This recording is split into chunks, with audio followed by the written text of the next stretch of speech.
Salam sejahtera saudara sekalian, jumpa kembali dengan saya Wong Sanbun dalam program kita Kopastif, Kongko Pastoral Inspiratif. Tema kita kali ini adalah hidup dipimpin oleh roh atau dipimpin oleh daging. Nah, teman kongko saya kali ini adalah Pendeta Ling Hiping. Sama ketemu Pak. Mungkin Pak Hiping boleh kenalkan diri sedikit supaya para mendengar dan pemirsa bisa mengenal. Ya, terima kasih Pak Sanbun. Saya diberikan kesempatan untuk bisa sharing dan kongko-kongko dengan Pak Sanbun untuk berbicara tentang masalah dipimpin oleh Roh Kudus. Nah, saya ingin memperkenalkan terlebih dahulu Pak Sanbun dan juga saudara-saudara dan jemaat sekalian. Saya Pendeta Ling Hiping, pelayanan di Hokim Tong sudah hampir 24 tahun. Dan saya bersyukur selama 24 tahun Tuhan memberikan kesempatan untuk saya melayani di Hokim Tong. Dan saya punya satu istri, hanya satu saja. Dan 3 orang anak, yaitu yang pertama perempuan, yang kedua dan ketiga adalah laki-laki. Saya bersyukur bahwa Tuhan itu adalah Allah yang selalu memimpin perjalanan kehidupan saya secara pribadi di dalam pelayanan, di dalam setiap pergumulan keluarga. Dan sampai sekarang saya percaya bahwa Tuhan tetap bekerja melalui Roh Kudus yang memimpin kehidupan saya maupun keluarga. Ya, ini menarik Pak ya. Tadi sudah Pak Hiping sudah mulai singgung tentang pekerjaan Roh Kudus nih. Jadi saya ingin tanya nih, apakah Pak Hiping bisa ceritakan satu pengalaman, ya satu pengalaman di mana Pak Hiping itu merasa kehidupan Bapak itu begitu dipimpin oleh Roh Kudus, ya? Ada satu cerita pengalaman yang dialami Pak? Iya, begini Pak Sanbun, saya masih ingat pada waktu gereja memutuskan pada bulan Maret untuk menutup pelayanan di seluruh Hokim Tong. Menutup on-site ya? Ya, on-site ya. Artinya sudah tidak ada lagi kebaktian pada hari Minggu dan juga tidak ada lagi kebaktian maupun persekutuan-persekutuan yang dilakukan di Hokim Tong. Nah, terus terang bagi saya itu adalah sebuah pergumulan yang berat. Kenapa saya mengatakan demikian? Yang namanya hamba Tuhan itu kan biasanya identik dengan pelayanan. Betul. Identik dengan khotbah, identik dengan pengembalaan. Ya. Tiba-tiba sekarang diberhentikan semuanya itu. Itu kan seolah-olah saya seperti dianggurkan. Ya. Ya. Dianggurkan dan saya percaya Pak Sanbun juga punya pengalaman yang tidak jauh berbeda dengan saya. Nah, tentunya ini menjadi sebuah pukulan bagi saya secara pribadi dan itu yang menjadi pergumulan saya dengan Tuhan. Pada waktu itu saya bertanya sama Tuhan, Tuhan, apa yang harus saya kerjakan lagi? Apa yang harus saya lakukan di dalam mengisi pelayanan yang kosong ini? Nah, memang selama beberapa hari saya terus berdoa sama Tuhan. Dan saya masih ingat pada waktu Maret minggu kedua. Saya bangun pagi, kemudian saya berdoa. Dan saya tahu dengan jelas Tuhan memimpin saya, Roh Kudus memimpin saya. Di dalam doa itu terbesit sebuah pemikiran. Kamu buat sebuah inspirasi rohani untuk jemaat. Agar bisa tetap melayani ya? Ya, agar tetap bisa melayani, agar tetap bisa menyampaikan kebenaran-kebenaran firman yang memimpin kehidupan jemaat khususnya di KBP pada saat itu. Ya. Kemudian akhirnya mulai saat itulah saya mulai membuat tulisan dan setelah saya buat tulisan saya bagikan kepada jemaat di KBP dan ternyata saya bersyukur responnya baik. Responnya jemaat sangat bersukacita menerima pengembalaan lewat tulisan dan kemudian tidak hanya itu saja. Mereka bagikan kepada teman-teman yang lain, kemudian mereka bagikan kepada jemaat-jemaat di Hokim Tong yang lain, dan akhirnya itu sampai di luar jemaat di Hokim Tong. Saya bersyukur, kenapa? Karena Tuhan boleh pakai tulisan ini. Tapi hal yang luar biasa juga Pak Sanbun, saya mendapatkan masukan dari beberapa jemaat. Pak Hiping, bagaimana kalau dibuat audio dan dimasukkan ke YouTube? Saya pada saat itu juga bergumul sama Tuhan. Saya tanya Tuhan, apa ini maksudnya? Akhirnya saya lakukan itu. Saya buat audio, kemudian saya masukkan di dalam YouTube. Dan saya juga bersyukur ternyata tidak hanya di Indonesia yang menikmati sampai ke luar negeri. Dan itu bagi saya adalah satu pelayanan yang luar biasa. Jadi yang nggak pernah saya bayangkan. Jadi Pak Himing merasa waktu pelayanan onsite ditutup, Tuhan memimpin, Roh Kudus memimpin Bapak untuk membuat suatu pelayanan baru yang tetap bisa menggembalakan, memberi inspirasi kepada jemaatnya. Ya, itu bagi saya adalah poin yang ingin saya sharingkan. Bahwa di tengah-tengah kondisi apapun, kalau Roh Tuhan memimpin, Betul. pasti ada sesuatu yang baru yang Tuhan berikan. Jadi tidak karena situasi pandemi justru tidak buat apa-apa. Betul. Gitu. Oke. Jadi saya pikir saya ingin sedikit tambahin juga Pak Sanbun, tidak hanya itu saja, Tuhan juga memberikan sebuah inspirasi yang lain untuk saya bisa memberikan pembinaan seri teologi. Secara online juga. Secara online juga, dan setiap minggu sekali saya menyampaikan. Jadi saya bersyukur, artinya begini, Tuhan memimpin saya untuk tidak nganggur ternyata. Betul. Saya tetap sibuk, bahkan kalau dibilang lebih sibuk dibandingkan sebelum COVID. Ya. Oke, tadi Pak, kita sudah mulai masuk singgung tentang kehidupan Roh Kudus memimpin. Nah, Pak Iping, saya mau tanya sedikit teologis nih ya. Kalau tulisan-tulisan Rasul Paulus itu disebutkan tentang dua macam kehidupan. Ya. Kehidupan dipimpin oleh Roh Kudus dan kehidupan yang dikuasai oleh daging. Nah, mungkin Pak Iping ya bisa jelaskan sedikit apa dua macam kehidupan itu. Kalau kita melihat di dalam Galatia pasal 5 ya, ayat 16 sampai dengan ayat 26, maka di situ kita bisa melihat ada 3 kebenaran teologis yang Rasul Paulus ingin ungkapkan ketika dia membahas tentang orang yang dipimpin oleh Roh Kudus dan orang yang dikuasai oleh daging. Yang pertama, kalau orang yang dipimpin oleh Roh Kudus itu adalah orang yang dipimpin oleh Allah sendiri. Kenapa demikian? Karena hakikat daripada Roh Kudus itu kan ada Allah. Jadi Allah yang memimpin loh. Ya. Sedangkan orang yang dikuasai oleh daging itu dipimpin oleh iblis. Lewat keinginan daging yang sudah dikorup dan dirusak oleh dosa. Jadi ini perbedaan yang pertama yang Paulus ingin ungkapkan. Yang kedua, kalau orang dipimpin oleh Roh Kudus, itu selalu menghasilkan buah-buah Roh Kudus. Ya, itu bisa dilihat di dalam Galatia pasal 5 ayat 22 sampai ayat 23. Sedangkan orang yang dikuasai oleh daging itu dikatakan menghasilkan buah-buah kejahatan. Perbuatan daging dan kenajisan. Itu bisa dilihat di dalam ayat 19 sampai dengan ayat 21. Jadi di sini kita bisa melihat ada yang namanya buah Roh Kudus yang menghasilkan perbuatan-perbuatan yang penuh kasih, yang baik, yang sabar. Sedangkan yang di sini itu dipenuhi oleh kejahatan. Sehingga tingkah lakunya, perbuatannya itu tidak sesuai dengan kebenaran firman Tuhan. Jadi ada 2 hal yang tadi Pak singgung. Yang pertama soal sumbernya, siapa yang memimpin. Betul. Yang kedua soal hasilnya, buahnya. Jadi dua macam kehidupan seperti itu. Mungkin ada lagi?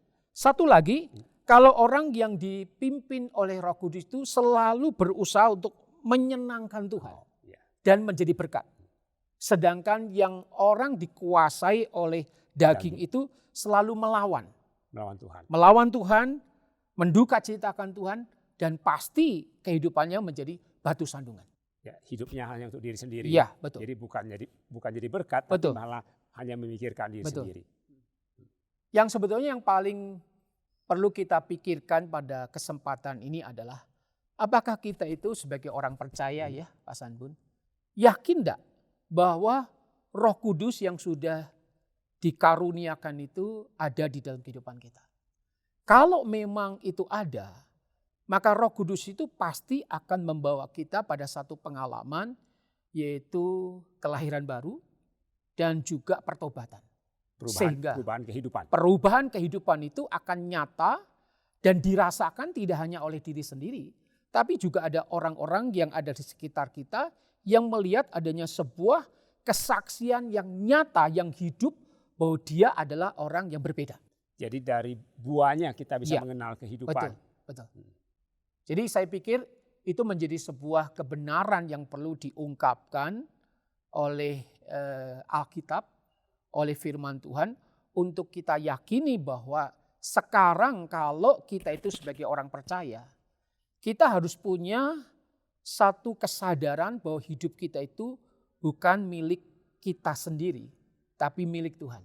Dan bagaimana kita orang-orang yang dipimpin oleh Roh Kudus itu adalah orang-orang yang mencoba untuk mengerti bagaimana Tuhan punya maksud dan rencana untuk membawa kita, memimpin kita pada kehidupan yang benar, yang kudus, yang menghasilkan buah-buah Roh Kudus, sehingga itu menjadi kesaksian yang indah.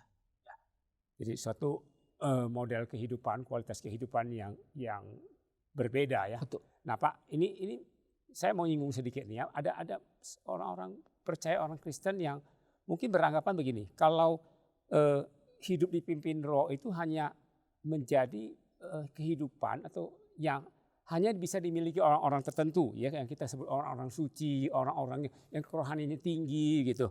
Nah, dalam pengalaman Bapak melayani sekian puluh tahun ya, terutama sebagai gembala, Bapak kan banyak berjumpa dengan orang begitu ya, dengan jemaat biasa, majelis atau hamba Tuhan dan sebagainya.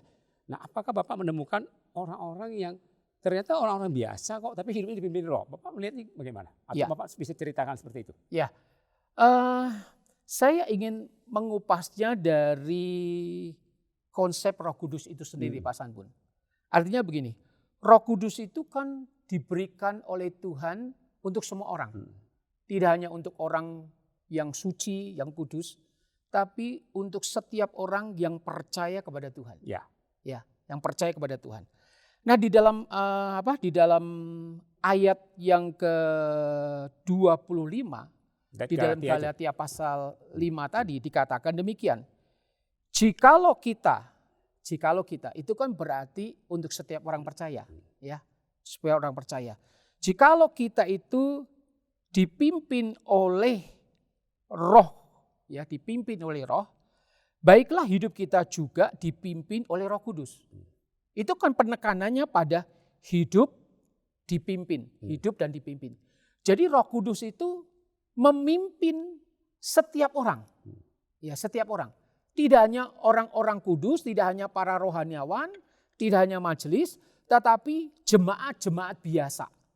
Sehingga bagi saya, kalau ini sungguh-sungguh konsep dipahami, itu artinya bahwa Roh Kudus itu sangat terbuka untuk memimpin siapapun, dan setiap orang bisa dipimpin oleh Roh Kudus untuk hidup sesuai dengan kehendak daripada Tuhan. Jadi bukan sesuatu yang eksklusif ya kehidupan. Bukan. Jadi karena orang mengatakan saya mah orang Kristen biasa, hidup saya mah ya biasa-biasa saja. Betul. Kenyataannya enggak begitu Pak ini ya. Kalau saya mengatakan dan mengimani tidak. Tetapi mungkin begini Pak Sanbun, harus diakui ya, ini harus diakui. Yang terjadi itu antara orang-orang suci atau orang-orang rohani dengan orang-orang awam itu mungkin berhubungan dengan tuntutan. Ya, maksudnya tuntutannya gimana? Tuntutannya begini, kalau orang-orang rohani dan orang-orang suci itu lebih menuntut kepada hal-hal yang bersifat rohani. Ya. Rohani maksudnya gimana? Rohani dalam pengertian begini, mereka mungkin lebih memfokuskan untuk belajar firman Tuhan, di dalam doa, di dalam kegiatan-kegiatan disiplin rohani. Sedangkan jemaat-jemaat biasa itu mungkin bisa dikatakan lebih banyak memikirkan hal-hal yang duniawi, tanda kutip ya, pekerjaannya, keluarganya, usahanya, sehingga hal-hal rohani itu seringkali diabaikan. Ya. Sehingga tidak mengherankan kita bisa melihat ada sebuah judgment mungkin ya orang-orang rohani atau rohaniawan itu lebih baik dibandingkan orang-orang jemaat biasa. Tetapi saya mengatakan itu kembali kepada komitmen masing-masing, ya, kesadaran masing-masing. Itu yang saya ingin ungkapkan. Jadi kesalahpahaman itu terjadi berarti karena ada asumsi bahwa kehidupan dipimpin Roh itu sepertinya terlibat dalam aktivitas rohani, disiplin rohani yang banyak. Ya, sementara yang yang kehidupan sehari-hari yang kita suka sebut duniawi, ya tandanya sebenarnya istilahnya kurang bagus itu ya. Pekerjaan sehari-hari dianggap itu bukan kehidupan dipimpin roh, bukan kehidupan dekat Tuhan. Itu asumsi keliru Pak ya? Ya, itu asumsi keliru menurut saya ya, menurut saya. Karena kan kenyataannya ya, Betul. kenyataannya bagi saya Tuhan bisa pimpin pada waktu kita ada di pekerjaan. Betul. Tuhan bisa pimpin kita pada waktu di dalam kehidupan rumah tangga. Betul. Tinggal bagaimana komitmen kita gitu ya, komitmen kita. Banyak orang-orang rohani ya hidupnya sebetulnya kalau dikatakan dipimpin oleh Roh Kudus ternyata juga tidak. Jadi mungkin lebih ke arah aktivitas gitu. Iya, jadi lebih ke arah aktivitas padahal yang paling penting kan masalah rohani. Ya, masalah disiplin rohani dan masalah relasi kita dengan Tuhan. Dan dengan sesama juga. Ya, dengan sesama juga gitu. Jadi artinya bahwa kehidupan dipimpin roh itu tidak berarti suatu kehidupan yang eksklusif, itu sudah pasti. Dan kemudian yang kedua, bukan kehidupan yang melulu isinya kegiatan rohani. Bahwa dalam kehidupan sehari-hari, pekerjaan rumah tangga, sekolah, apa itu pun sebenarnya kehidupan yang dipimpin roh. Asal tadi dikatakan tadi ya, bahwa kita menghadirkan Tuhan. Betul. Gitu. Jadi akhirnya kan komitmen kembali kepada komitmen itu Pak Sanbun. Komitmen. Ya. Komitmen dalam pengertian bagaimana yang tadi Pak Sanbun katakan menghadirkan Tuhan.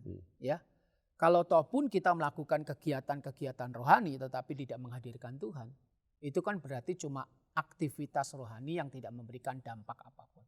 Ya, jadi pada intinya sebenarnya kehidupan dipimpin Roh Kudus adalah satu kehidupan di mana Roh Kudus hadir dalam setiap relung kehidupan kita. Betul. Dan menurut Pak Hiping, dalam pengalaman Pak Hiping juga itu sebenarnya ada nggak Bapak pernah menyaksikan orang-orang yang mungkin jemaat sederhana yang menurut Bapak hidupnya justru sangat dipenuhi Roh Kudus? Oh iya, saya masih ingat sekali ya pada waktu saya datang ke, saya tidak usah sebutkan namanya, seorang jemaat, dia mengatakan demikian. Pak Hiping, saya itu punya orang tua yang sudah pikun. Dan saya ingin Pak Hiping datang. Kemudian akhirnya saya datang, dan ketika saya datang saya memperkenalkan diri saya kepada orang tua jemaat ini. Cim, saya pendeta Hiping. Kemudian setelah itu dia tanya lagi, namanya siapa? Ulang lagi. Terus saya bilang, saya pendeta Hiping. Kemudian dia tanya lagi, namanya siapa? Pendeta Hiping. Ya saya secara manusiawi ya jengkel juga gitu ya Pak. Diulang-ulang terus gitu, diulang-ulang sampai dia marah. Sampai saya agak sedikit emosi. Tetapi kemudian anaknya mengatakan, Pak Hiping jangan emosi. Ya, Pak Hiping jangan emosi. Kenapa? Karena memang orang tua saya sudah lupa gitu. Tapi Pak Hiping biarpun begitu ya, dia selalu ingat Tuhan Yesus loh. Jadi intinya apa? Intinya bukan saya orang rohani atau saya hamba Tuhan. Tapi kalau kehidupan saya tidak menghadirkan Kristus, di mana Kristus sudah mengubah kehidupan saya, ya sebetulnya percuma saja. Tidak ada nilai kebenaran yang bisa ditonjolkan. Tapi biarpun Cim ini lupa nama saya, lupa nama anaknya, tapi nggak pernah lupa Tuhan Yesus. Luar biasa. Jadi yang lain boleh dilupakan ya, tapi kehadiran Tuhan hidupnya tetap itu nyata. Kenyataannya begitu. Apapun bisa berubah, apapun bisa meninggalkan. Tapi Tuhan Yesus tidak pernah berubah dan meninggalkan hidup kita. Nah, tadi Pak Hiping singgung soal iblis ya dia. Nah, saya mau tanya nih Pak, mengapa orang Kristen itu ya, sebagian orang Kristen sering menyalahkan iblis ya, atau setan jadi sebagai biang keladi kalau dia gagal dalam kehidupannya menaati Tuhan. Nah itu kira-kira kenapa Pak? Iya, sebetulnya kalau saya melihat begini ya Pak Sanbun, kenapa kok menyalahkan iblis? Ya, sebetulnya kenyataan yang harus kita hadapi ya, sebetulnya kenyataan yang kita hadapi itu adalah iblis. Iblis itu kan pribadi yang Alkitab katakan disebut dengan kegelapan. Sehingga tidak mengherankan dia akan memakai segala macam cara untuk menggoda, untuk istilahnya itu mencobai setiap manusia untuk hidup dan jatuh di dalam dosa. Nah, kita lihat manusia pertama itu jatuh di dalam dosa itu kan karena iblis. Coba kalau misalnya saya coba bayangkan kalau iblis nggak ada, kira-kira manusia jatuh dalam dosa nggak? Jadi kehadirannya itu memang esensinya adalah hidup di dalam ketidakbenaran. Sehingga segala hal dia lakukan untuk membuat manusia itu jatuh di dalam dosa. Sehingga sumber kekacauan dan sumber kejatuhan itu adalah iblis. Tetapi saya mengatakan demikian, ini bukan berarti melepaskan tanggung jawab manusia. Ya, bukan berarti melepaskan tanggung jawab manusia. Dalam pengertian begini, kalau kita tahu itu dosa, kalau kita tahu itu tidak benar, tapi kemudian kita sengaja merasa diri kita itu hebat atau merasa diri kita itu mampu dan kemudian kita dengan sombongnya mengatakan bahwa kita bisa hidup benar dan hidup saleh dan kemudian kita jatuh, saya pikir itu adalah kesalahan pada diri kita sendiri. Jadi pertama faktor itu tadi faktor kesombongan. Merasa mampu. Nah, waktu kita merasa sombong, kita tidak lagi mengandalkan Roh Kudus. Betul. Gitu. Nah, ketika terjadi kejatuhan, bukannya bertanggung jawab kan? Betul. Malah menyalahkan iblis. Jadi Pak Hiping tadi tidak menafikan bahwa iblis berperan dalam kejatuhan manusia, betul kan? Betul. Tapi di sisi lain, tadi Pak Hiping singgung soal tanggung jawab. Ya, bahwa kita juga harus berjuang, berusaha untuk hidup dipimpin Roh di dalam anugerah Tuhan. Ya, karena kan mau tidak mau ketika Tuhan menyelamatkan kita itu kan tetap ada yang disebut dengan responsibility. Tanggung jawab. Jadi Tuhan tetap menuntut. Artinya kalau kita sudah menjadi orang yang diselamatkan, ketika kita sudah menjadi anak Tuhan, berarti ada tuntutan lebih. Ada tuntutan lebih untuk kita melakukan apa yang sesuai dengan kebenaran firman Tuhan, apa yang menjadi iman di dalam kehidupan kita, dan yang paling penting adalah bagaimana kita peka terhadap suara Roh Kudus. Suara pimpinan Tuhan. Ya, suara pimpinan Tuhan. Jadi Pak Iping, jadi saya mau tanya nih, jadi bagaimana nih sebenarnya seharusnya kalau seorang Kristen gagal dalam hidupnya jatuh ke dalam dosa, seharusnya dia bersikap bagaimana? Kalau saya secara pribadi mengatakan kita harus mau mengaku dosa. Artinya memang selain ada iblis yang membuat itu, betul, tetapi kita juga ikut secara langsung maupun tidak langsung terhadap itu. Terhadap kejatuhan itu. Keterlibatan kita. Ada keterlibatan itu. Karena apa? Karena mungkin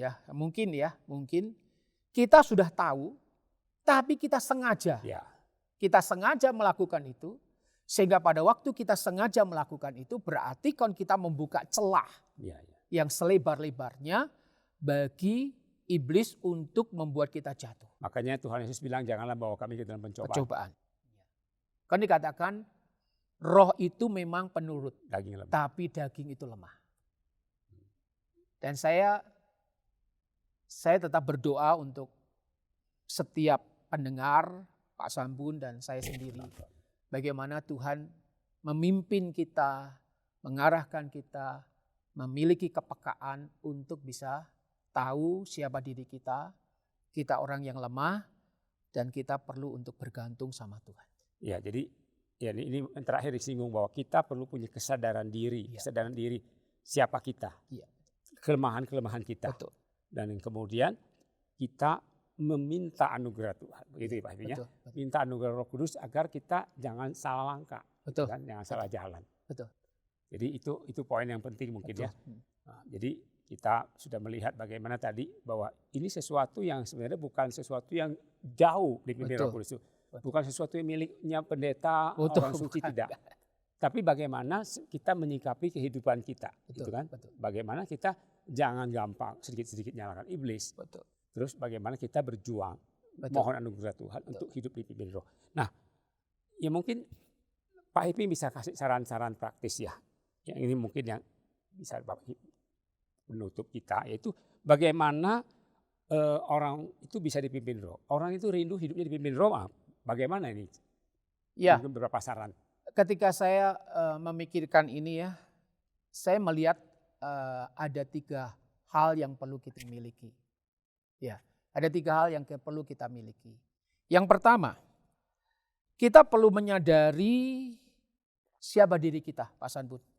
Ya, itu yang pertama, Bapak Ibu dan saudara-saudara perlu menyadari siapa diri kita ini. Yang maksudnya menyadari itu apa, Pak? Menyadari begini, kita itu anak Tuhan. Oh, Betul toh?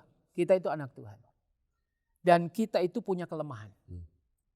Dan kita tahu bahwa kita itu punya Allah lewat Roh Kudus yang menyertai kehidupan kita.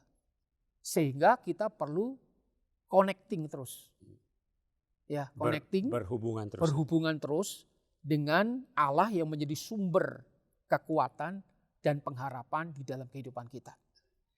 Sehingga hidup kita itu adalah hidup yang tidak dikuasai lagi oleh keinginan-keinginan daging, tidak diarahkan oleh keinginan-keinginan daging, tetapi bagaimana kita membuka diri kita sedemikian rupa untuk melihat Tuhan memimpin dan Tuhan mengarahkan kehidupan kita. Itu yang pertama. Yang kedua, kita perlu melatih diri kita. Ya, melatih diri kita. Paulus pernah mengatakan begini, latihan badan itu terbatas, tetapi ibadah itu tidak terbatas. Latihan rohani. Ya, latihan rohani itu tidak terbatas.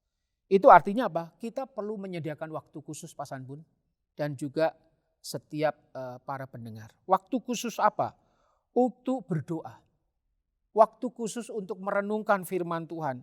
Waktu khusus untuk mendengarkan khotbah. Waktu khusus untuk membaca hal-hal rohani. Ya. Waktu khusus untuk mengikuti seminar-seminar. Waktu khusus untuk kita membangun kehidupan yang peka mendengar suara daripada Roh Kudus. Ya, tadi kata kunci itu ya connecting dengan Tuhan. Betul. Melalui sarana-sarana yang bisa kita lakukan ya, disiplin rohani. Betul.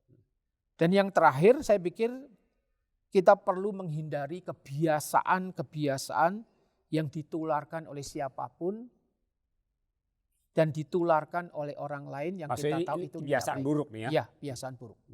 Karena terus terang kalau kita tidak berani mengatakan no kepada sesuatu yang tidak benar, maka kita akan hanyut di dalamnya. Jadi ada ayat mengatakan kebiasaan yang baik itu dirusak oleh pergaulan yang buruk. Jadi tadi ini ya kuncinya juga menjaga pergaulan kita, Betul. lingkup kita, kehidupan kita. Betul. Saya pikir itu adalah satu nilai yang perlu kita pertahankan, perlu kita kembangkan dan kita perlu gali lebih dalam lagi. Ya. Tadi apa 3 hal mungkin Pak disebutkan lagi pertama. Yang pertama kita perlu menyadari keberadaan diri kita. Siapa diri kita? Mengenal diri. Ya, mengenal diri kita. Yang kedua, kelemahan-kelemahan kita. Termasuk kelemahan kita. Yang kedua kita perlu melatih diri kita, melatih kerohanian kita. Disiplin rohani. Yang ketiga, kita perlu berani untuk menghindari kebiasaan-kebiasaan pergaulan yang buruk. Itu 3 hal yang menurut 3 hal kalau menurut saya itu menjadi inti di dalam orang dipimpin oleh Roh Kudus. Jadi pada intinya kembali lagi ya, kita kuncinya koneksi dengan Tuhan, menjaga hati kita, pikiran kita, gitu ya, mengevaluasi kehidupan kita sehari demi sehari, sejauh mana saya berbuat baik, berbuat salah, berbuat benar. Tadi ada di awal disinggung soal pertobatan, kalau salah ya salah gitu ya. Betul. Ya. Karena tahu akhirnya kan kembali kepada bagaimana Tuhan bekerja dalam hidup kita, atau Pak Sanbun. Anugerah Tuhan bekerja dalam hidup kita. Kalau kita tahu ini adalah anugerah yang besar yang Tuhan berikan, kita pasti akan pelihara, kita akan sayangi, jangan sampai rusak. Ya, kalau Tuhan punya anugerah keselamatan itu luar biasa, itu pasti kita akan rawat. Betul.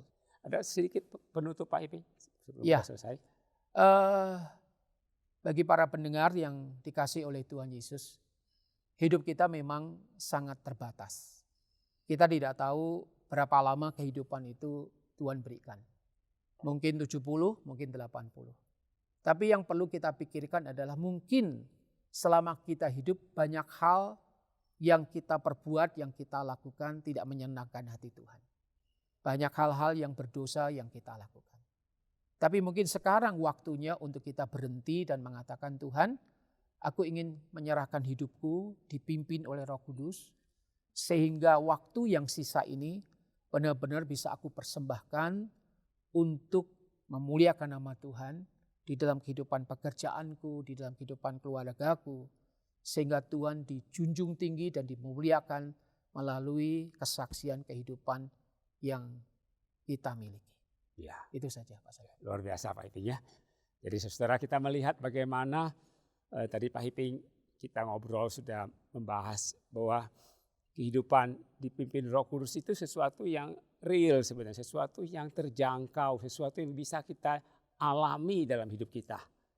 Kita tidak perlu menyalahkan iblis atas dosa-dosa yang kita perbuat, tapi kita bisa mengambil tanggung jawab untuk memohon anugerah Tuhan agar hidup kita dipimpin dan dipenuhi Roh Kudus. Terima kasih Pak Iping. Terima kasih untuk sama-sama. obrolan siang hari ini. Nah, saudara sekalian, demikian kongko kita hari ini. Nah, saya berharap ini bisa jadi berkat buat saudara sekalian. Nanti kita berjumpa lagi dalam acara tema Kopastif yang lain, Kongko Pastoral Inspiratif. Kiranya sungguh apa yang telah kita obrolkan hari ini bisa menjadi inspirasi bagi saudara sekalian. Tuhan berkati.